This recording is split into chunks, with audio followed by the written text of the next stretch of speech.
some fun today. Hopefully I can share some of my knowledge with y'all. I'm going to be talking on fishing for trophy channel cats, not eaters, but the big guys. That's what I fish for. When I'm fishing for channel cats, I fish for the big channel cats. I like fishing for blues, I like fishing for flathead, those are my number one. But when I'm fishing for channel cats, I'm fishing for the big channel cats.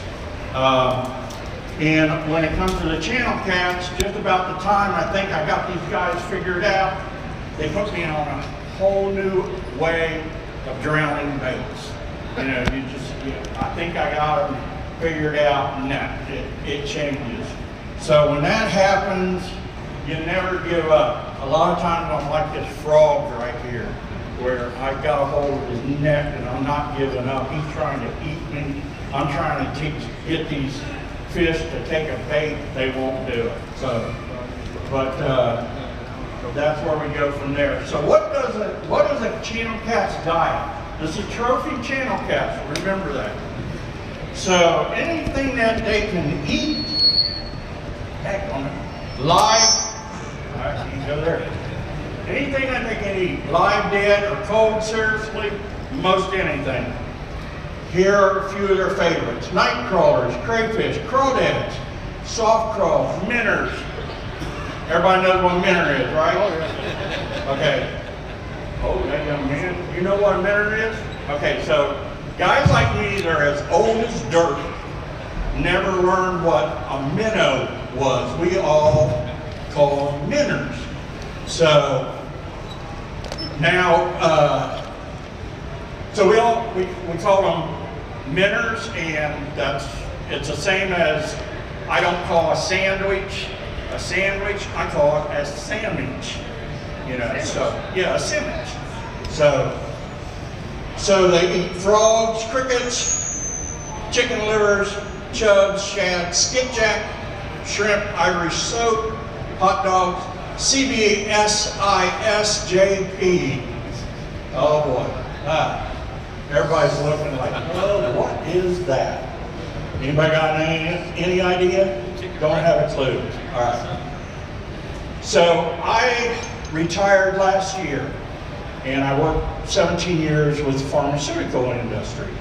And, you know, with the drugs, you know, some of those names are really, really long. So they taught us how to condense and enunciate words so that, you know, you wouldn't have to spell it out. So CBSISJP is chicken breast soaked in strawberry Jello powder. You know, it's a good bait. Works well on them. You know, it's red. You know, they think it's blood. You know, I drag that stuff along. So catawba worms, cormorant food. Say what? Who? How you put that on a hook? Yeah, how do you do that on a hook? Well, you can't get it on a hook. But this old guy. Okay, so there's a cormorant. Now this guy, just looking at this picture, this guy has an attitude. I can tell right now. These guys right here eat one thing and one thing only. That is shad, and they eat minnows. But what happens, they eat all day long. If anybody's ever seen these guys, they fly about that high off of the lake. And when they're in the water, it's really cool to watch them in the water, because when they are going after shad and any kind of bait, they are swimming the same way they fly. So it's, you know, they're just all over everywhere. They're like skipjack, they're just everywhere. When you get one of these caught in a cast net, it is not a fun thing to do. You know, it just, they start stabbing at you. You know, that beaks. It's sharp. It hurts when they get you. But what I do is I keep an eye on where these guys go and what they're doing, because they are feeding on the bait that the catfish are feeding on. So, you know, I keep an eye on them.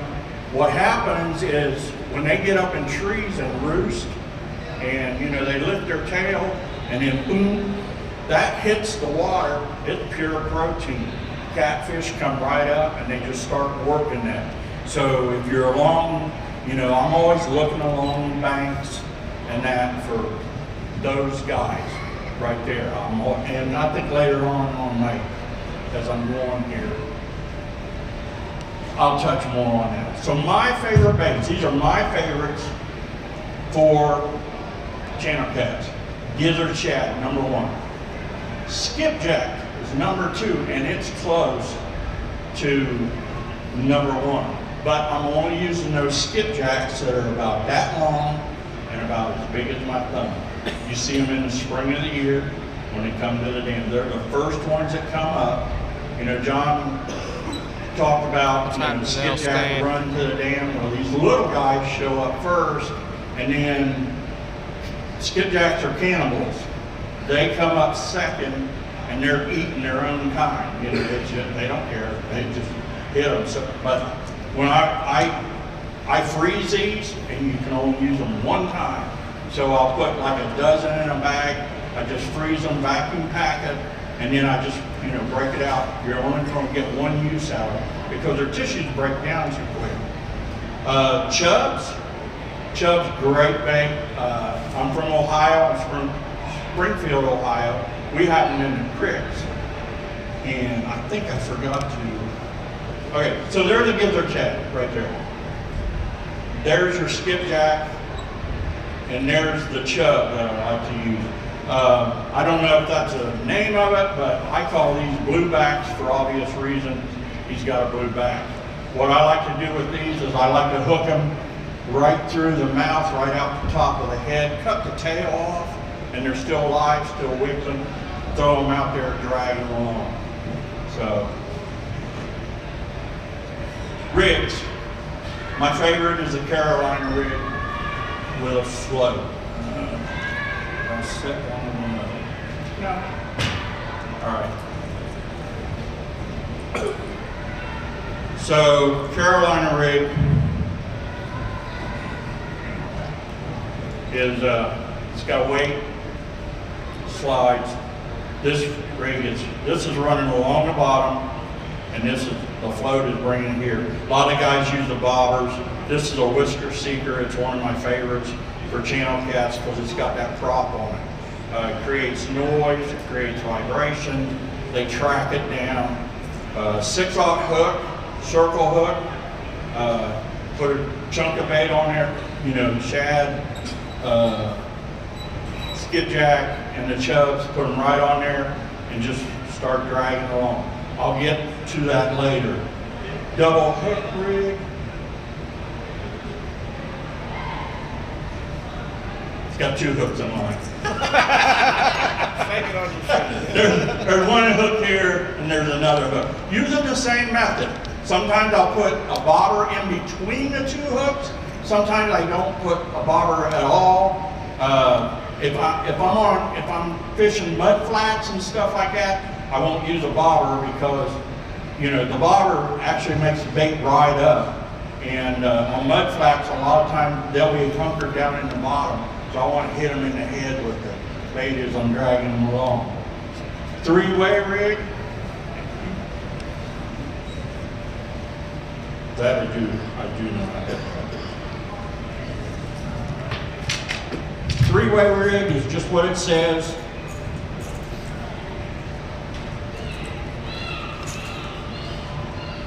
Got a 3-way rig. This would go to your hook would, and yeah, you see I didn't put the hook on here. I have a history of getting hung up on one of these things. So no, there's no hook on it. Your hook would be right here. 3-way, the weight would be hanging down off of here. This part goes to your main line. One of the things when you're using a 3-way is make sure that the weight is going to the pole on your 3-way.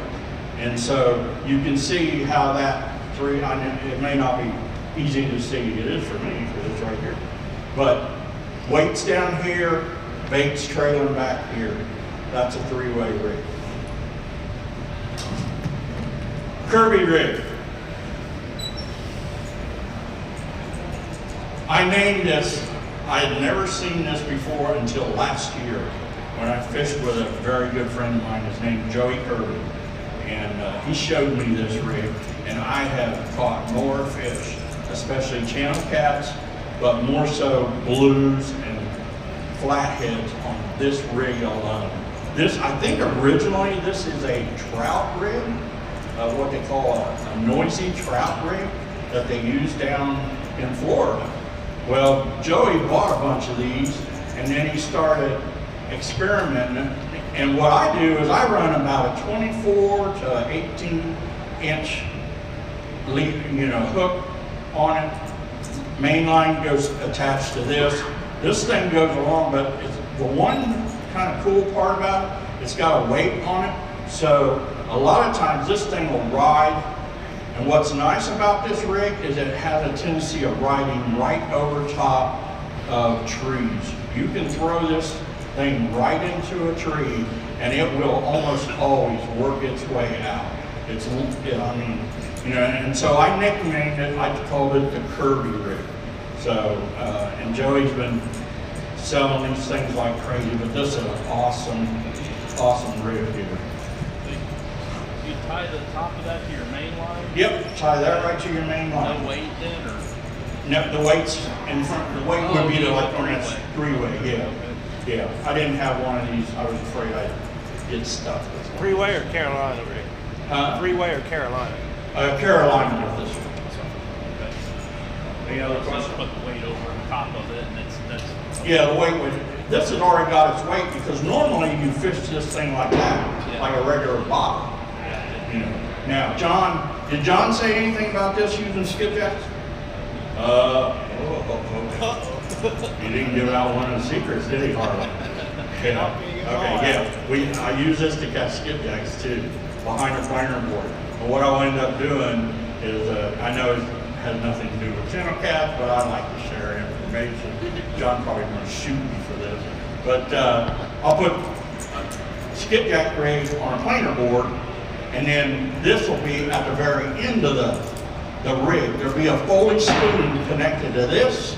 My skipjack rig's here, the planer board's up there. So this floats it, and it all is kind of sitting there going like that, and it just agitates them, and it comes after them. Is that the kitchen sink rig? What's that? Is that the kitchen sink rig? Yeah, Harley wants to know if that's a kitchen sink rig. So, I don't know.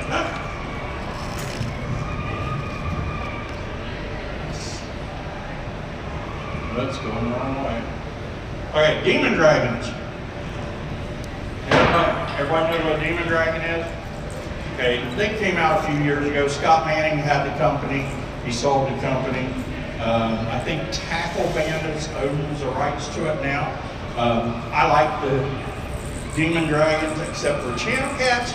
I do a little bit of a twist. And as you can see right here, I've got a quick clip that's attached to the center. I'm going to get myself on this thing. So the demon dragon, I make it so I can move that demon dragon. So I wind the leader through the demon dragon, and you can move it all kinds of different ways, depending on what these fish are doing. If they're staying tight to the bottom, I move this demon. I move this demon dragon up close to the weight so it doesn't rise as much. Now the back hook will be trailing along and hopefully it doesn't get hung up. And then, but if they're high in the water column, I take the demon dragon and I move it back here.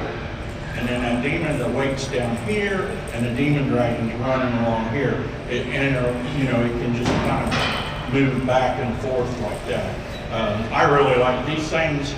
I've got some now that are 4.0 that are huge. I mean, and I didn't think the channel cat would even touch these things, but they will hit them hard. They like red ones, don't they? So next are the whisker seekers. I've been using whisker seekers for a long time.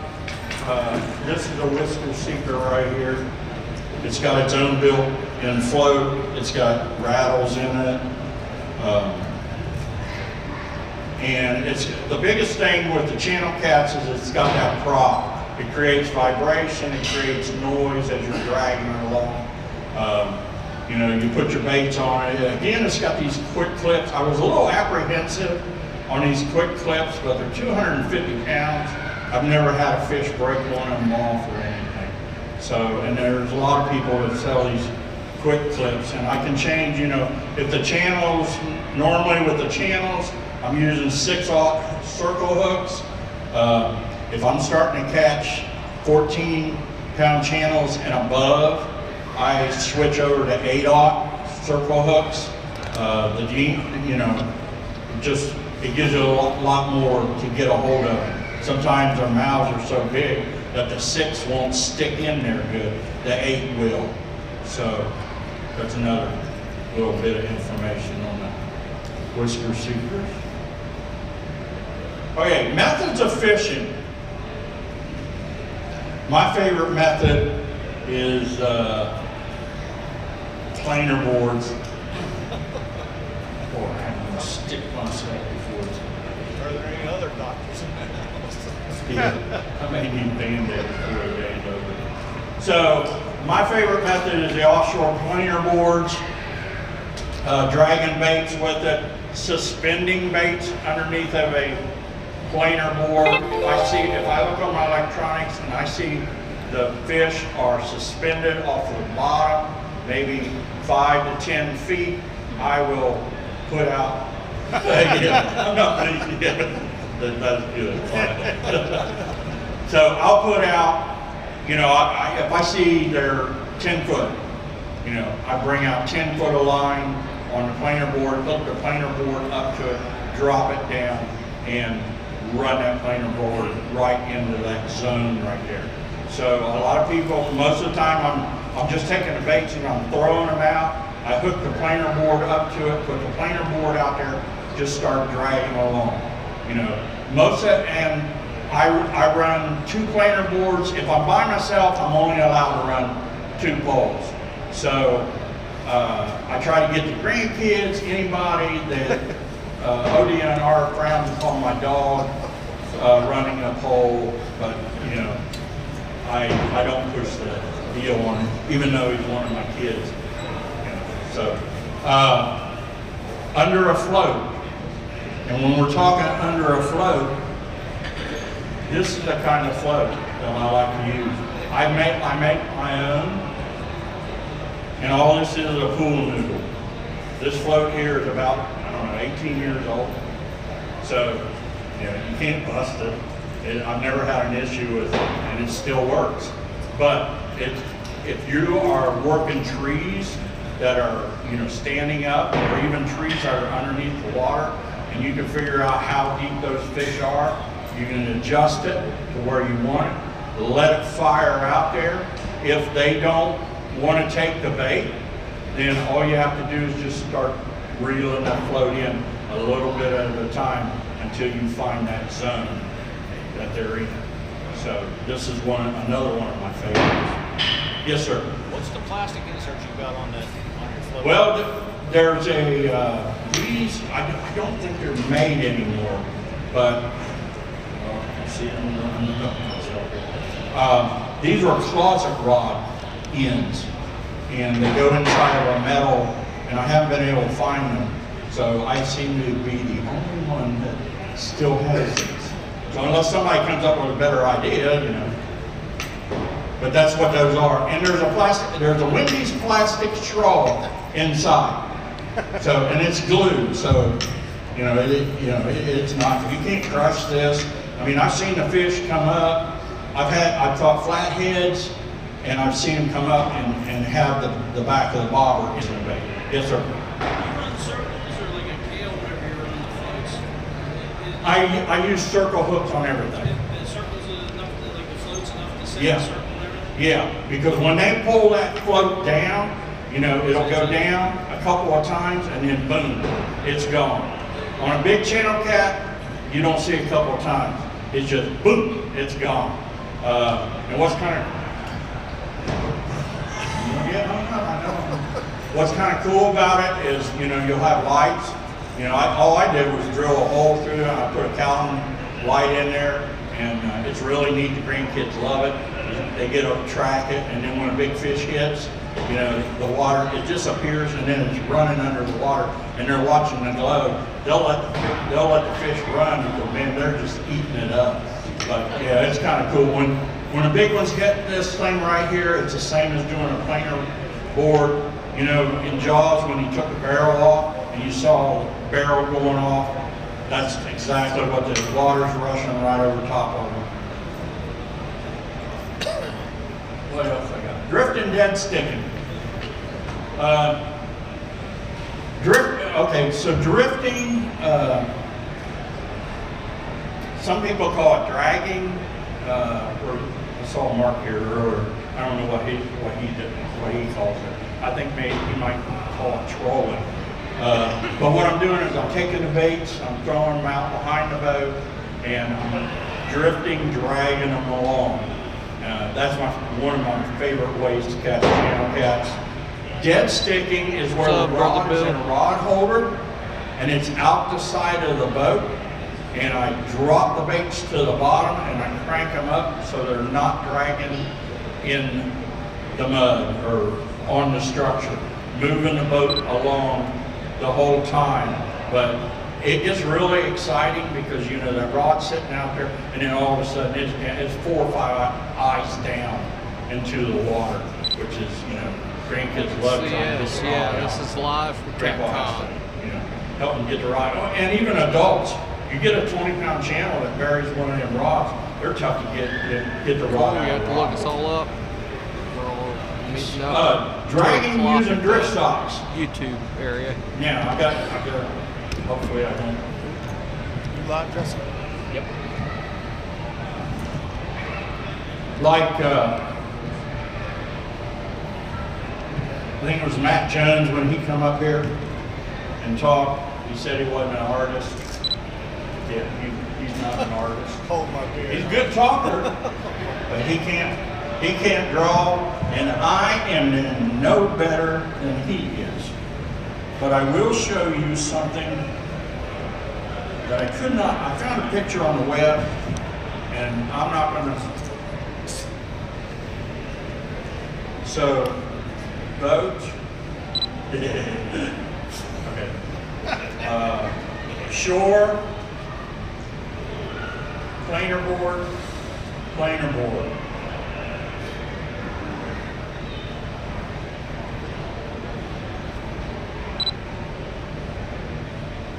Drift socks, okay? Got that? Everybody kind of understand what I'm doing here? Boat is moving, I'm already wrong. Planer board. Boat is moving that way. Wind is moving this way. Fish are 10 to 12 foot off of the banks. Most of your banks on reservoirs come out 20 foot, and there's like pea gravel and small rocks.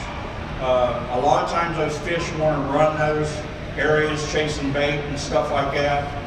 Well, when the wind is blowing, the natural thing for the boat to do is to go to the bank. So if you have issues, put out drift socks on the windward side of the boat, and then you can drag all your baits right along that bank and stay right where that ledge is, and the boat will not move. You know, you're using a trolling motor, dragging the boat, dragging your baits. So that's what I'm talking about when I'm dragging using drift socks. And you can do that with suspending too, especially on both sides. If you got more than you can run, I have run as many as 4 planer boards per side on a boat. So it takes a little bit of work, and you got to have somebody who knows what they're doing, especially if you have 2 rods go down, or a miracle is 4 rods going down with that. Any question? So, if you're moving along the bank, the drift socks don't just trail, start to trail behind and They will, cause a problem. but they're constantly pulling.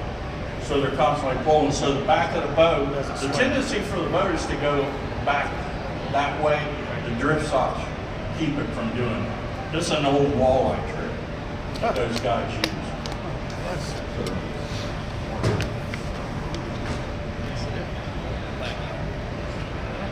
Rod actions. I like fast tips. And when we're talking about fast tips,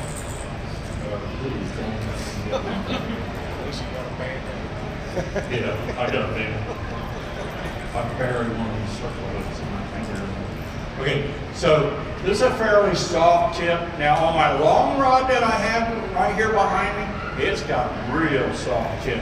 When we talk about the good backbone, that's this area right here, so that it'll set the hook. The other thing is, as you're dragging stuff along, you're gonna run into wood and stuff like that. This rod will load up, and then it'll pop up. And you know, especially if you're dragging through trees. When I fish Wheeler Lake and Wilson Lake in Alabama, I'm using heavier rods, but I drag through cedar trees, and cedar trees are like dragging over rough concrete. So these, you need a rod that'll give a little bit and then it'll pop up. Yeah, Bill, Generally, you've done that this morning. I've done a dragging live on baits it this through a morning. tree, and what I've seen go back is and watch it. the rod goes down where it gets caught on a tree, it pops up, and then boom, they hammer it because they're sitting right there by that tree. Channel cats love to be around wood. So, you know, you just kind of got to use a combination of dragging or floating and that kind of stuff. I think I forgot to. Okay, one of the things I tried last year, I don't normally like to anchor fish. I have to stay on the move. I don't know why. I guess when I was a young man, that's all we did. We anchored fish. But something I toyed with last year and I found out works real well. I normally do not anchor from the rear of the boat. But if I'm fishing for channel cats that are stuck to a shoreline and the wind is blowing into that shoreline, for several years I went and was giving seminars and I was telling people that fish the windward side of a shore. That pushes the bait to the bank, the fish are going to be in there. While I was doing that seminar, Bill Dance walked up. So I immediately got nervous as soon as I seen him. He's standing there watching me talk. So at the end of my seminar, you know, he walked up, I said, "What do you think, Bill?" He goes, "Pretty good, but," you know, oh, I hate to hear but, especially from him. And he said, "You're 50% right." He said, "The wind doesn't move the shad. The wind moves the bait that the shad feed on. So zooplankton, algae, the wind pushes that bait.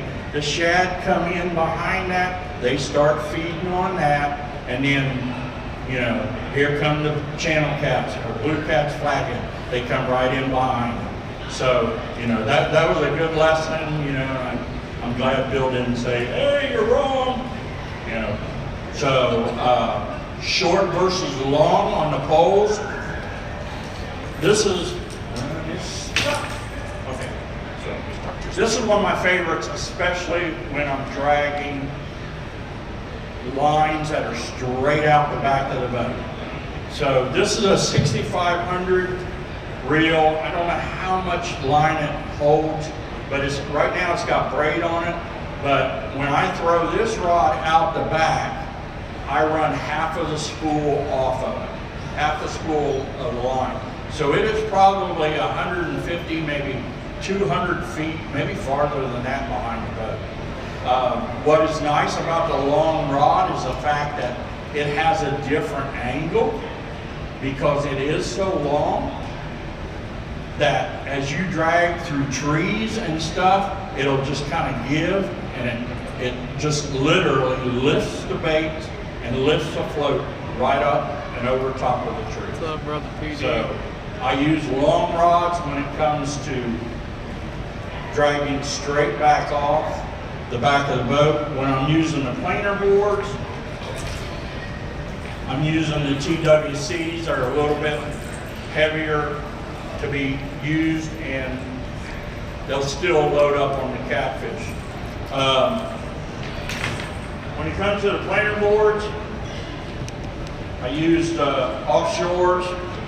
On my planer boards, you see a right and a left. Okay, so I would tell my grandkids port and starboard. Grandkids don't understand what port and starboard is. You know, so I had to devise a way to teach them. My grandkids, I've taught all my grandkids, they know how to put a planer board on. So all I have to do is throw the baits out. They handle the planer board. So what I ended up doing, you know, I told them right and left. Well, when you're looking at the back of a boat, the planer, what you think is the planer board on the right is over here. But what it is, what I taught my grandkids, this is the right. So that planer board over there, that's the right planer board. This is the left planer board. So a lot of times, a lot of people don't know how to use those planer boards. So that's how I teach them how to use a planer board. Right is on that side of the boat. Left is on this side. Because the planer boards are designed so from the front of the boat. You know, so the right, if the boat's going that way, the right side's that way, left's on that side. Any questions? Is your long rod a 10 foot? What? Is your long rod a 10 foot rod? Is your long rod a 10 foot rod? Yes. He wants to know it's a long rod, a 10-foot rod. Yes, it is 10 foot. And actually, it's a dipsy diver rod, is what it is. So it's used to pull them discs, I think, for the walleye guys. Yeah. So. How long you had that rod? Let's not go. Yes, sir. I noticed on your Carolina rig you had a rattler between your sinker slide and your Yeah. swivel. Right here? Yeah, right up top there. You like to do that? Yep.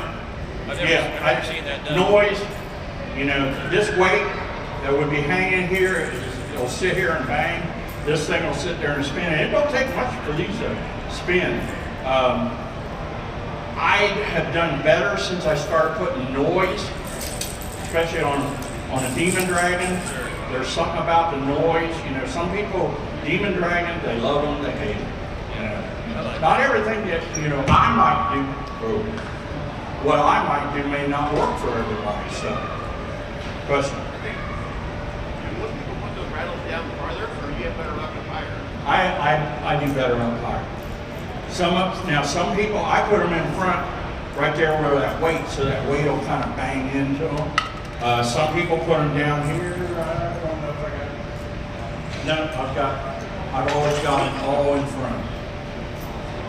Yeah, because that one's right there.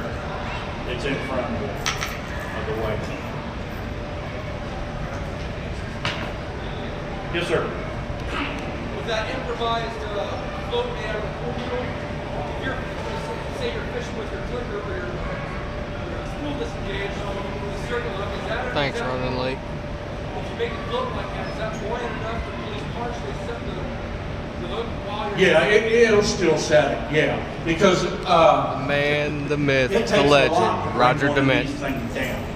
You know, and this is a 3-ounce weight that's on the bottom of it because I want it standing up. I want that pool noodle standing up on it. Any other questions? Yes, sir. Have you got any experience with lighted Demon Dragons?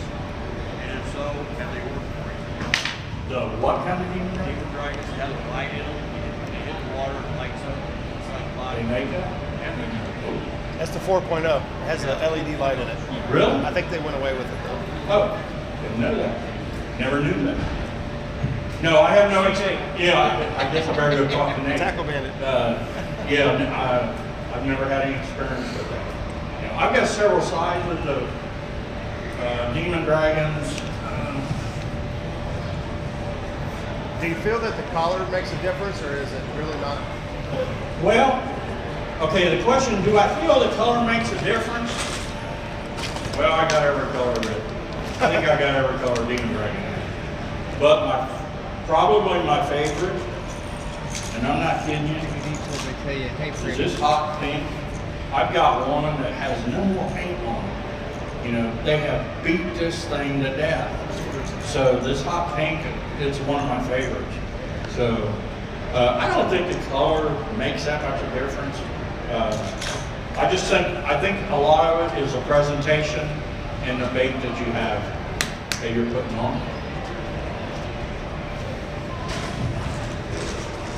I'm sponsored by Rig Wrap, and this is their new rig pack, which is kind of cool. And I was hoping Glenn would be here, but I told him I wouldn't do this, but I'm going to do it anyway. One of the things I like about this is because I fish for channel cats, blues, flatheads. So the blue bag is blues. You know, the yellow bag is channel cats. So Glenn said, "Oh man," he said, "people are going to start requesting blue versus yellow." And, you know, I said, "Well, okay, you have to deal with that." But that's how I do it. The blue one's just the older version, right? The blue one? Yeah, the blue one is the original. Yeah, the yellow just came out, I think maybe last year. So the rig pack just came out. So it's nice. I mean, this thing, it's sweet. I like it. So I can just carry so much more stuff. We don't take enough stuff already. No, yeah. And I got a small boat now. So I have to be very cautious about how much weight I actually put in my boat. Any other questions? Yes? What? How much weight is different size offshore? Okay. Which size? Okay, if you're fishing for channel cats, this is the board that you want to use. You can suspend a maximum of 8 ounces under this board. That's a max. If you want, let's see if I can put it in my bag. Bingo. The big board. This, I'm fishing with blues and flatheads. With this board will suspend 20 ounces of weight and a big skipjack head. So, but I mainly use this on blues and flatheads. So, and you know, I'm big on catching big flatheads, big blues, and I catch flatheads, dragon baits. But I've got some of the biggest baits you have ever seen that are going, you can't throw them out the back. You gotta drop them and then move the bait forward on them. They're that big. But a flathead, you know, most people say, well, a flathead won't chase down bait. Yeah, Tennessee River is known for flatheads chasing down baits. But this is the board I'm using on that. Channel cats, the other, and I don't have it, we've got a board called an Awesome Crappie board. It's a little tiny board. It's not very big. It's only about like that. And it is really good for catching channel cats, but you don't use any weight on it because it won't support a lot of weight. I think the most weight I've got on that thing is 3/8 of an ounce because it's designed to, you know, pull jigs and stuff like that. But I have modified mine to catch channel cats, especially if they're in real shallow water and they're working, you know, I can see their backs working. I'll run that little board, which is not very big. I wish I would have brought one with me, but it's only about that long, but it's a real stealthy type board. You know, you can slide it across over to the bank and they don't even know it's coming till that bait goes by them and then they go after it.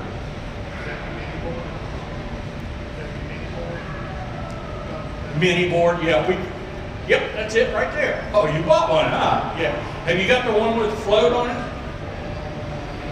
It's got a float that attaches, yeah, it's got a float on it. Yeah, that's it, right there. Yep. So, good board. What's nice about that board is you can buy one board and it can go either way because you can break it loose and put it in on the other side. So, but you know, if you're gonna fish, you might as well have two of them, so you got one that way, one that way. What time of year is the best to target the trophy size? The big channel cats. As soon as that water temperature gets up about 45 degrees, they start moving. They'll come in on those mud flats and stuff like that. Usually what happens is in the spring when the sun starts coming out, it starts eating up the mud in the banks and rocks. That transmit heat, that brings the shad in, and then the channel cats will come in behind it. So, any other questions? What's your personal best channel? What's that? What's your personal best channel? My personal best channel came out of Rocky Fork Lake, 22 pounds. That's in Hillsboro, Ohio. And I caught it on, I think this rod with a demon dragon. And the guy I was fishing with was, we had 4 rods out. We had a 16 pounder on his rod. I had a 10 on my rod on planer boards. And I looked over, that rod was down, and I thought it was hung. You know, I didn't pay no attention to it. And the next thing, I look over and the reel's sitting there going like this. And I looked at Daniel and I said, how fast are we going? And he goes, 0.4. I said, oh, that is not hung up. There's a fish on there. So, and by that time, I could see the spindle on the reel. And you know, I thought, oh, well, there's no way I'm going to get this fish in. But I did get him in. If you're dragging, drifting, and stuff like that, ideally stay under 0.5 until 0.5 miles an hour. So a half a mile an hour dragging baits. As the water warms up, when the water gets up to 80 degrees, man, I'm hauling. I'm moving them a mile and a half. They will run them down. And if they think that bait's getting away from them, they will chase them down at a mile and a half. But you have to have warm water. You know, their metabolism is really gearing, they're fattening up and stuff like that. No, I'm just saying it makes sense because I mean they're chasing shad and skinks. Yeah, so they're like fast. right now, you know, if I were out there fishing right now, I would be going at 0.2 to 0.3 mile an hour tops, dragging baits. If I get going faster, I just start throwing drift socks out, try to slow me down. I do have a 10-footer, a 10-foot drift sock. It's an Easterling that, you know, I can throw out the back. The only problem with it, you got to be in at least 10 foot of water or it's going to start dragging along the bottom and it's going to grab a stump or something like that. You know. Now, I can't get like, a good friend of mine is a guide on Wheeler Lake. His name is Jason Bridges. He's tracking blues and flatheads, and he pulls the plug on the boat and starts filling the boat up with water so he can slow down. I can't, no, not happening with me. No, there's a reason that plug is in that boat. You know, it just, but I have seen him do it. You know, I've looked over it, what are you doing? Yeah, we're standing about ankle deep of water, but I got the boat speed down. You know, he's got drift socks out there. So, no, not gonna happen. Any other questions? Do you Yes, sir. use How often are you finding the hookup rate on the actual demon dragon with the hook on as opposed to them hitting the bait? How many on that? Yeah. With a channel cat? 95% of the time, they will pulverize that thing. They will pass by this hook and they will nail that hook. Remember the pink, the hot pink one I was talking about? Yeah, that's the one that's got all paint knocked off. Yeah, this is a trick that very few people know about. We'll keep it a secret. What? Oh, Rocky Fork? Yeah. Yeah, because I don't think I think I'll be in Alabama. So I'll leave that with you. Oh yeah, y'all are gonna be fishing coming to that my time. neck of the woods? Yeah. Any other questions? Do you use drifting weights? If so, what kind do you like to use? Drifting weights? Well, I've got the structure snakes, but I build a lot of my own stuff. You know, so I go to the automobile places on the web that have the shrink tubing that are 6 inches long, and then I fill that full of lead, and then I make my own. So I didn't have, I forgot to pack the right bag when I packed bags to bring for this tournament, for this seminar. So, but this is a structure stake, really good. This thing will sneak right over top. They make, you know, everybody makes all kinds of dragon weights. Everybody says, well, this is the best dragon weight and stuff like that. The best dragon weight is the weight that doesn't get hung up on something. So I haven't been able to find that perfect weight. David, have you found? No. We lose these things, right? Yeah, so you just got to carry plenty of them.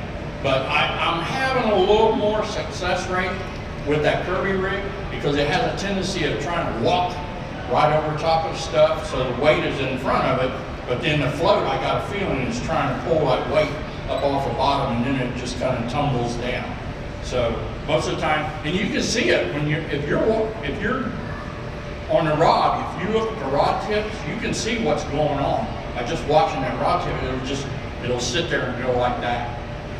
So now on a planer boards are awesome just for the fact that when a big channel cat hits one of these, most of the time what will happen is it'll back up.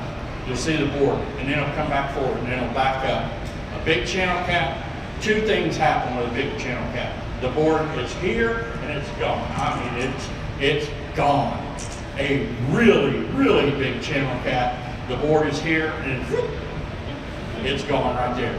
I get excited when I see a board go straight down. I do some night fishing at night only because my grandkids love to go out at night. As I've gotten older, I don't like to go out at night, but I like to take them out on the lakes. I won't fish the river at night unless I'm with somebody like Bink who can still see what's going on there. Me, I can't. Everything looks like I'm at night on the river. I think I'm coming up on a park boat because I see the white lights are along the banks, and I freak out. But one of the lights that I use is, these are lightning bugs. Chubby Fish Outdoor, this is a great light. This light will burn 400 hours, easy. You know, I've tested them, they just seem to last forever. They got a little watch battery in them, and what I've done is I talked to Tracy the other day about this, but I just drilled a hole in here. This is a concrete anchor. You can just shove that down in there. It won't come out of there. And what's nice is if this board goes down, it gets caught in a tree, that it'll just sit there and bend, you know, like that. But the other trick that I did when I'm on the lakes, I put a green one on that side and a red one on this side, and everybody gets out of my way because they don't, what kind of boat is that coming down through there?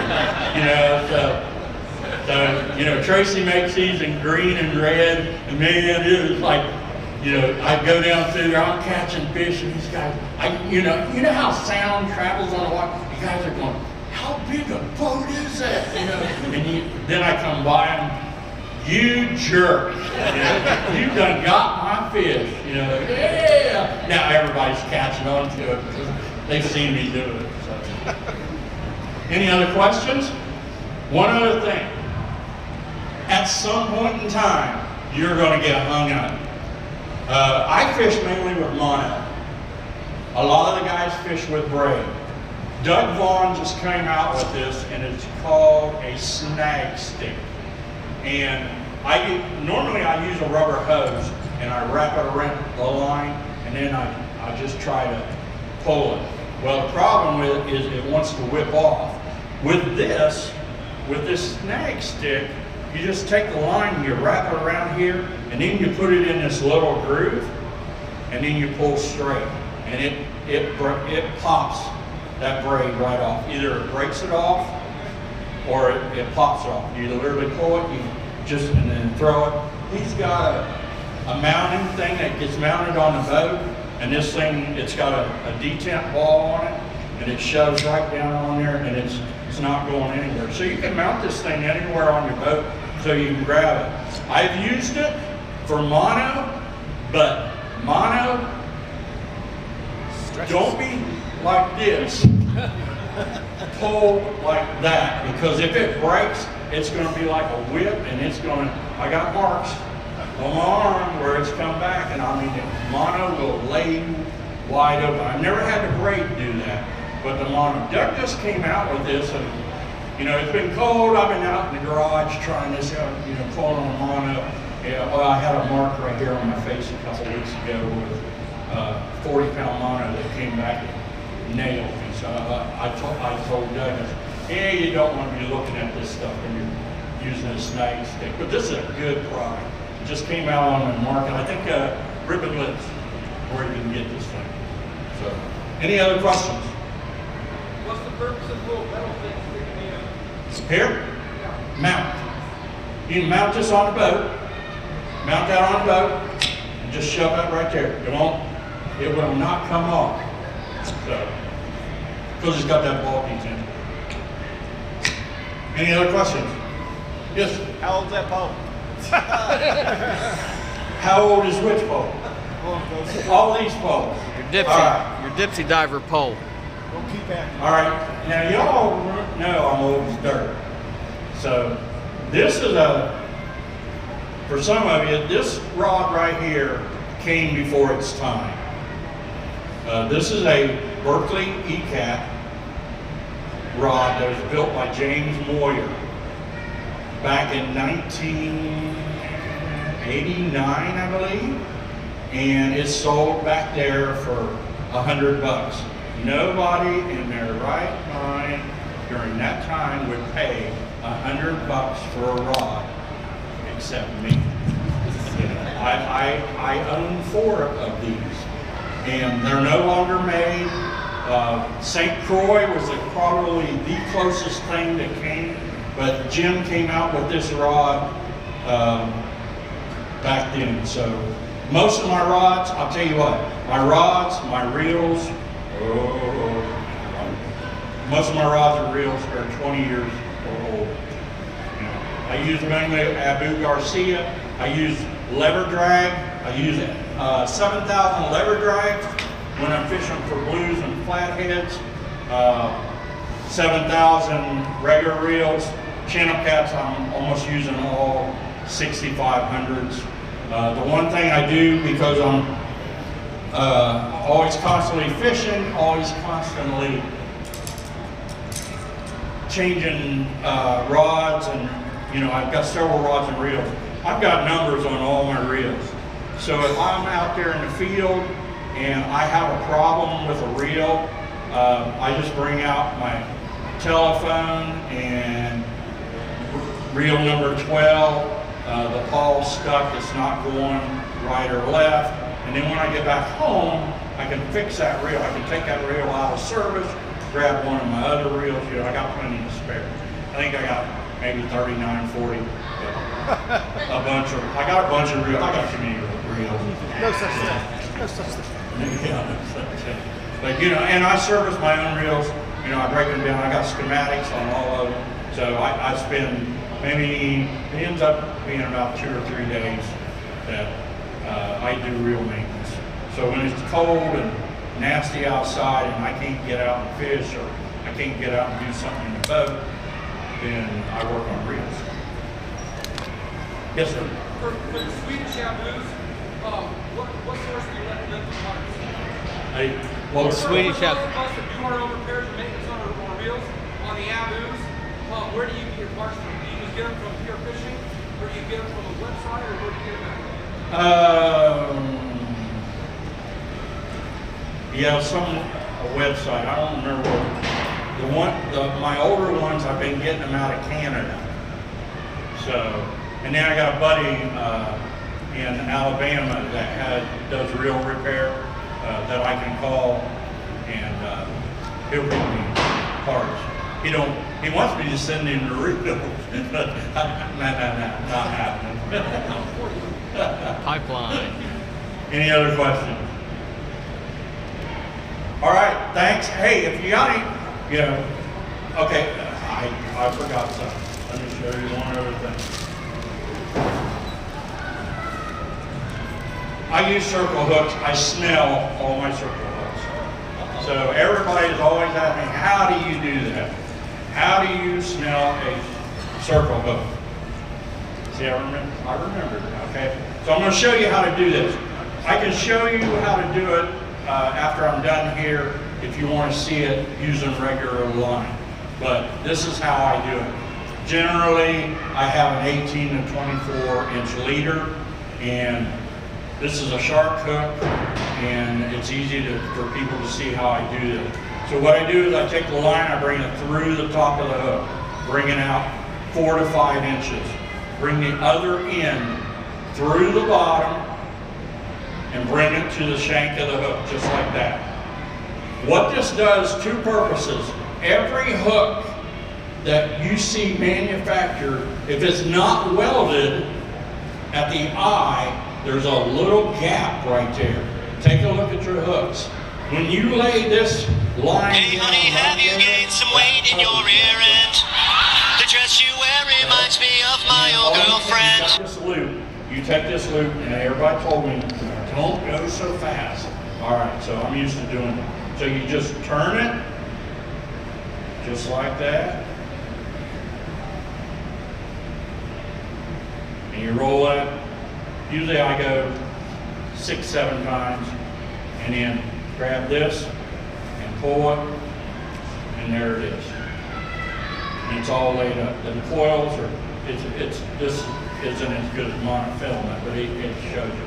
Now, what happens is, now you've got this line, the way that line's on the inside, so when a channel cat grabs it, or blue or a flathead grabs it, it automatically, when it pulls, it's going to roll right in his mouth every time. So it's kind of, I tell a lot of people, you're loading it up when you tie it that way. But if anybody wants to see how it's done using monofilament, come up here afterwards. I'll show you how to do it. Any other questions? Thanks for coming out. Thanks for listening to us.